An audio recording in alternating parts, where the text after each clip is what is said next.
शहर में एक अमीर व्यापारी अपनी 4 पत्नियों के साथ रहता था।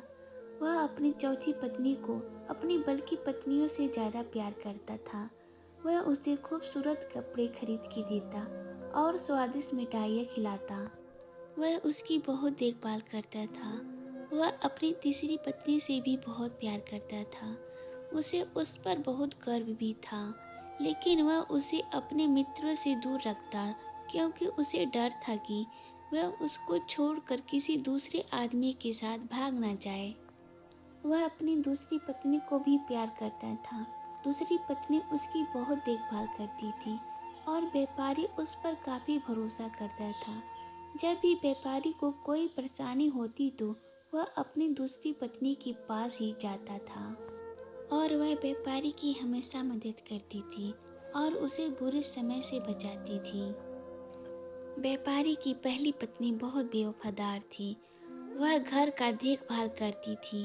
पहली पत्नी ने व्यापारी की धन दौलत और व्यापार को बनाए रखने में बहुत अहम भूमिका निभाती थी, लेकिन व्यापारी अपनी पहली पत्नी को प्यार नहीं करता था, ना तो देखता और ना ही उसकी देखभाल करता था।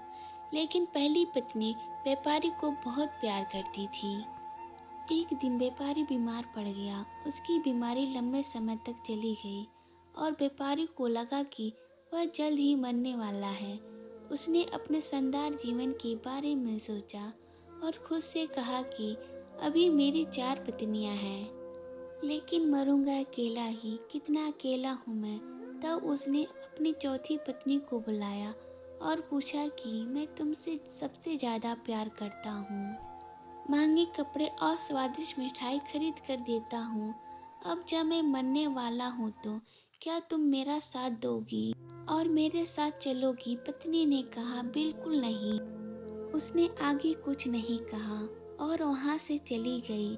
चौथी पत्नी का यह जवाब व्यापारी के मन पर चाकू की तरह चला गया और वह उदास हो गया।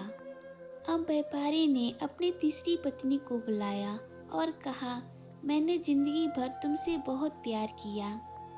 अब जब मैं मरने वाला हूँ तो क्या तुम मेरा साथ दोगी और मेरे साथ चलोगी? तीसरी पत्नी ने जवाब दिया, नहीं, यह जिंदगी बहुत अच्छी है। तुम्हारे मरने के बाद मैं किसी और के साथ शादी कर लूँगी। व्यापारी का दिल टूट गया।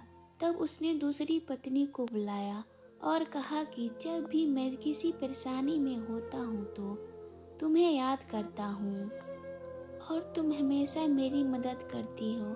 अब मुझे दोबारा तुम्हारी मदद की ज़रूरत है।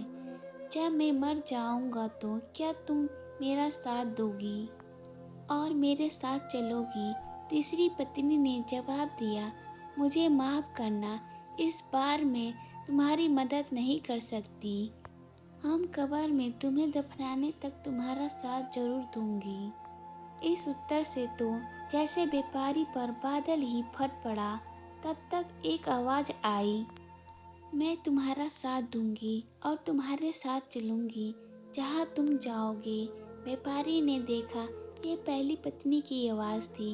वह काफ़ी दुबली पतली थी, जैसे कि कुपोषण से पीड़ित हो। व्यापारी ने कहा, मुझे तुम्हारी बहुत देखभाल करनी चाहिए थी, जितनी मैं कर सकता था।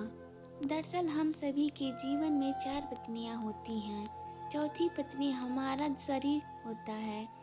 हम इसे जितना खिला लें, इसे सुंदर बनाने में जितना कोशिश कर लें, जितना समय लगे, लेकिन मृत्यु प्राप्त होने पर यह शरीर हमें छोड़ देगा।